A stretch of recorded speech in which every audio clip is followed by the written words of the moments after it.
तपस्वी राज श्रेष्ठ आत्मा बनने की, सदा योग के प्रयोग के द्वारा कम खर्च श्रेष्ठ सफलता अनुभव करने की, सदा मैं तेरा तू मेरा की तपस्या में मगन रहने की, सदा हर समय तपस्या के द्वारा खुशी में रहने की, सदा अनादि आदि गुणों का चिंतन करते हुए हर्षित रहने और हर्षित करने की अव्यक्त बाप दादा की हम आत्माओं के लिए आज की मुरली से शिक्षाएं।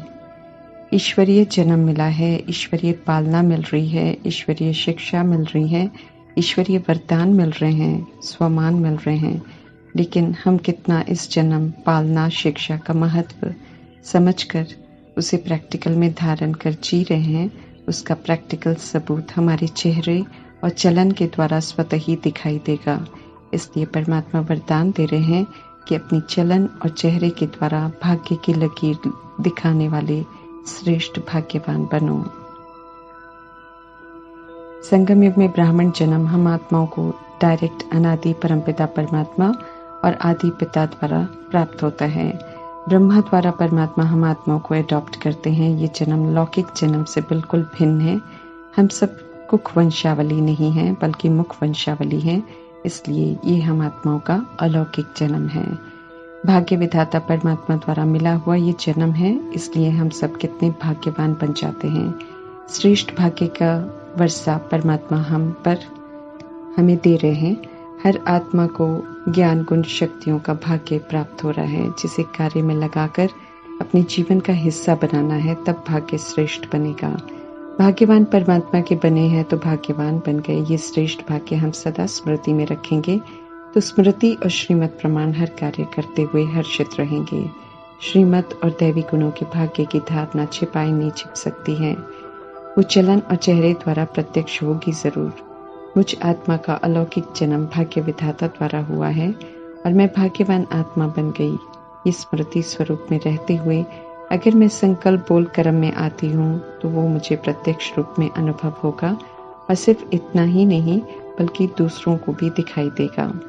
यहाँ हम मियाँ मिट्ठू नहीं बन सकते हैं ये कहकर कि हम भाग्यवान हैं, बल्कि वो भाग्य की चमकती हुई लकीर औरों को भी हमारे मस्तक पर दिखाई दे, अर्थात उन्हें भी वो बदलाव अनुभव हो कि ये भाग्यवान हैं, प्राप्ति स्वरूप हैं, भरपूर हैं। तब हम श्रेष्ठ भाग्यवान आत्माओं की लिस्ट में आएंगे।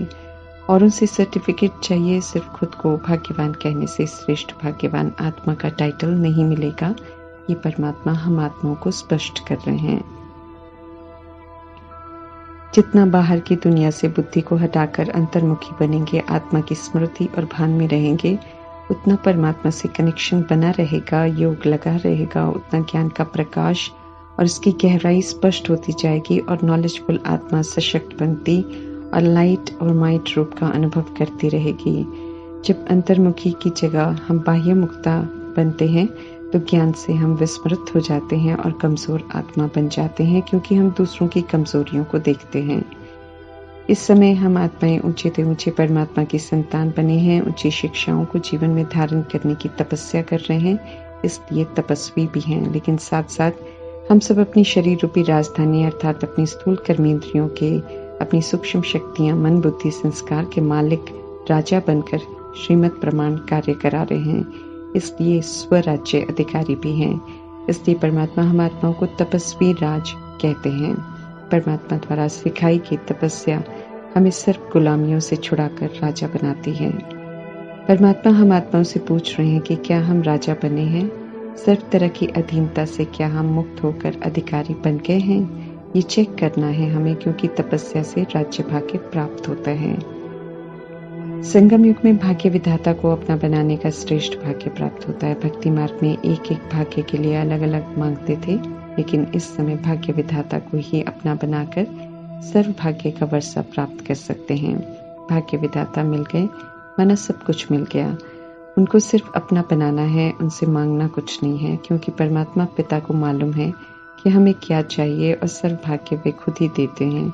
जो हमने सोचा ही नहीं होता है और जो हमारे हित में होता है वो परमात्मा हम आत्माओं को देते हैं।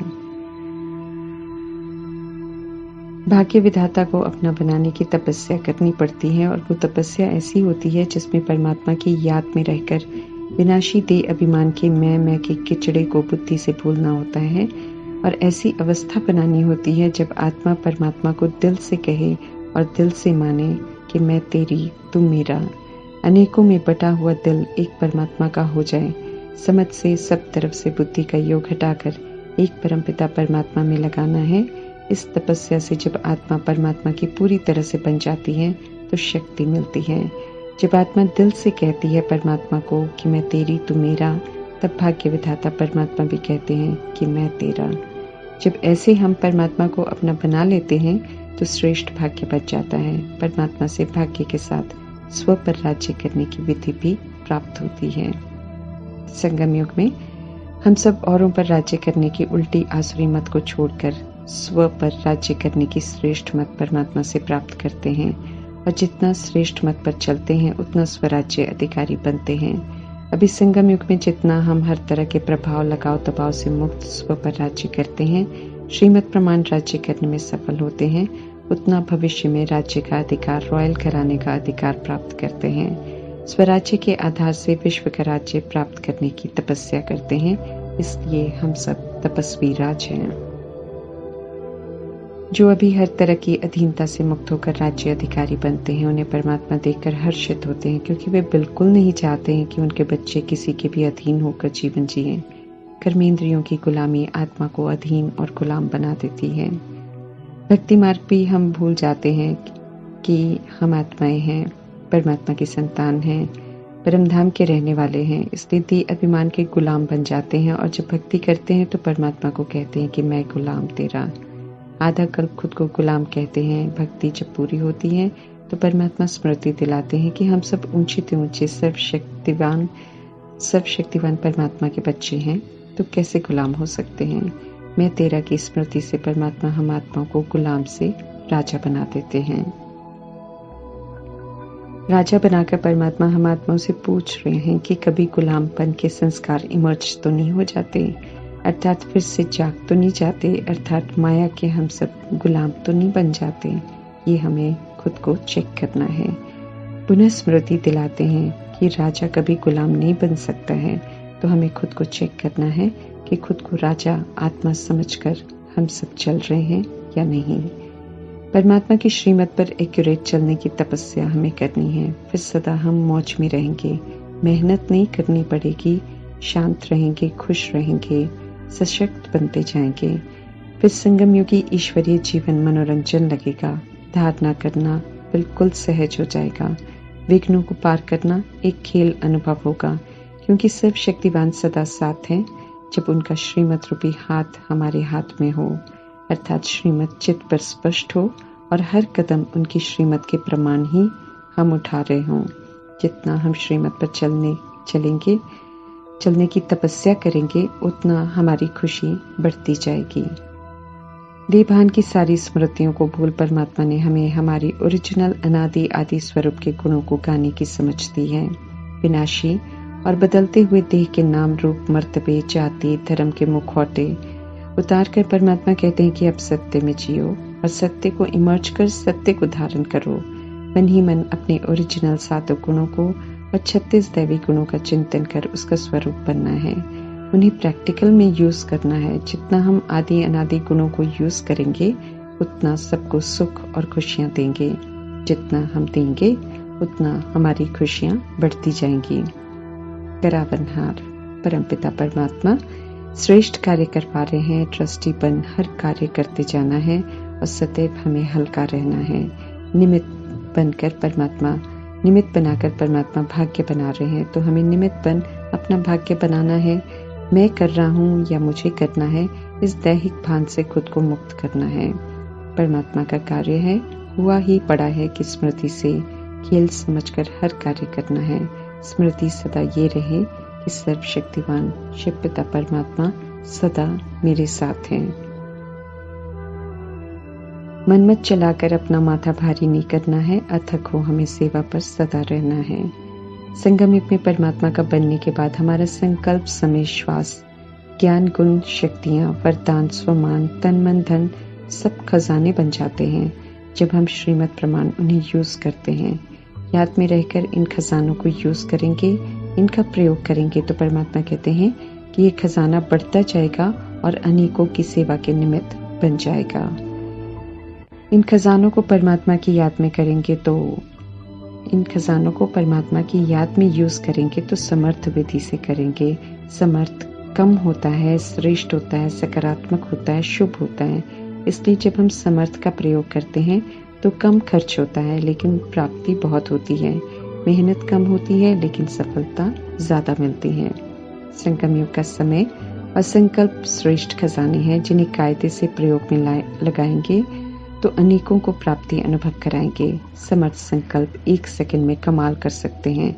खर्च कम, प्राप्ति 100 गुना हो, ऐसे संकल्प कर समय को उच्चतम विधि से सफल करना है। इस विधि से सफल करने से स्व को और अन्य आत्माओं को लाभ तो होगा ही वर्तमान में, लेकिन बचत भी होगी। जमा का खाता भी जमा होता जाएगा। जमा का खाता भरपूर करना है, तभी आने वाले समय में हम औरों की सेवा में लगा सकेंगे।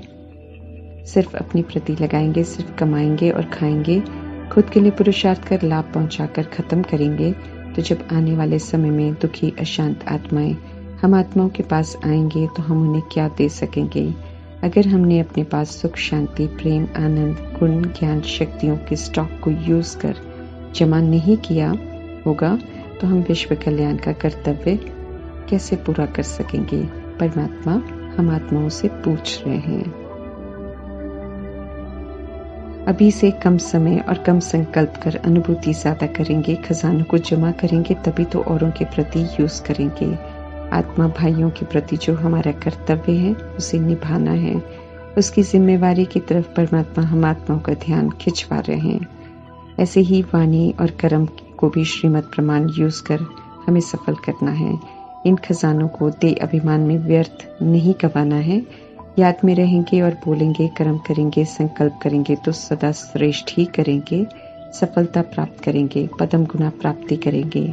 याद में रहकर यूज करेंगे तो परमात्मा की याद कमाल ही कमाल कराएगी। तपस्या हम सभी कर रहे हैं, उमंग उत्साह भी है, अटेंशन भी है, परंतु कमी की तरफ ध्यान खिंचवाते हुए परमात्मा समझा रहे हैं कि जो भी खजाने हैं वो सब हम स्वयं प्रति ज्यादा यूज करते हैं, जबकि तपस्या तो स्व के प्रति भी है और विश्व दोनों के प्रति है। तपस्या के वाइब्रेशन विश्व में तीव्र गति से फैलाने की बहुत जरूरत है। इसलिए परमात्मा कह रहे हैं कि प्रयोग की गति को अब बढ़ाओ, अर्थात एक्सपेरिमेंट करो। अभी आवश्यकता है शक्तिशाली वाइब्रेशन द्वारा वायुमंडल को परिवर्तन करने की, इसलिए प्रयोग को बढ़ाना जरूरी है। निरंतर योगी प्रयोगी आत्मा हमें बनना है, अर्थात परमात्मा की याद में सदा रहना है और उनकी शिक्षाओं को प्रैक्टिकल में यूज करना है। परमात्मा को स्नेह का सहयोग देने वाले और सहयोगी योगी बच्चे भी प्रिय हैं, लेकिन उन्हें आवश्यकता इस समय निरंतर योगी प्रयोगी बच्चों की है। तपस्या के वाइब्रेशन से जब आवश्यकता पूरी हो जाती है उसे तपस्या के बल का फल कहते हैं। तपस्या है तो सहज सफलता होनी है, असंभव भी संभव होना है, इसलिए क्यों क्या के प्रश्न हमें नहीं उठाने हैं। विघ्न ही असंभव से संभव की अनुभूति कराते हैं। विघ्न आत्मा को सशक्त बनाते हैं। विघ्न कल्याणकारी हैं, अनुभवी बनाते हैं। इसलिए जब आते हैं फुटबॉल का खेल समझकर हमें खेलना है, ज्ञान रत्नों से खेलना है और हमें विघ्नों को पार करना है। ड्रामा में विघ्न खेल है, विघ्न नथिंग न्यू है। ड्रामा अगर ये खेल दिखाता है तो उस पर विजय प्राप्त कर संपन्न सफलता प्राप्त करने का मौका भी देता है। इसलिए विघ्न से हमें घबराने की जगह उन्हें पार करना है। इस ब्राह्मण कुल की रीति रस्म को निभाना है, अर्थात विघ्न विनाशक बनना है। अभी हम आत्माओं को चांस मिला है रूहानी सिंपथी से सभी आत्माओं को संतुष्ट करने की सेवा करने का। विश्व की सभी आत्माओं को अपना परिवार समझना है और सभी को रूहानी सिंपथी का, अर्थात आत्मिक सुख, शांति, प्रेम, आनंद, शक्ति की सिंपथी देनी है। ईश्वरीय परिवार की स्मृति से ये सिंपथी देने की सेवा करेंगे तो सभी की सूक्ष्म आवश्यकताओं को पूरा कर संतुष्ट करने की सेवा निमित्त बन कर सकेंगे। सभी को संतुष्ट करेंगे तो हम खुद भी संतुष्ट रह सकेंगे। ओम शांति।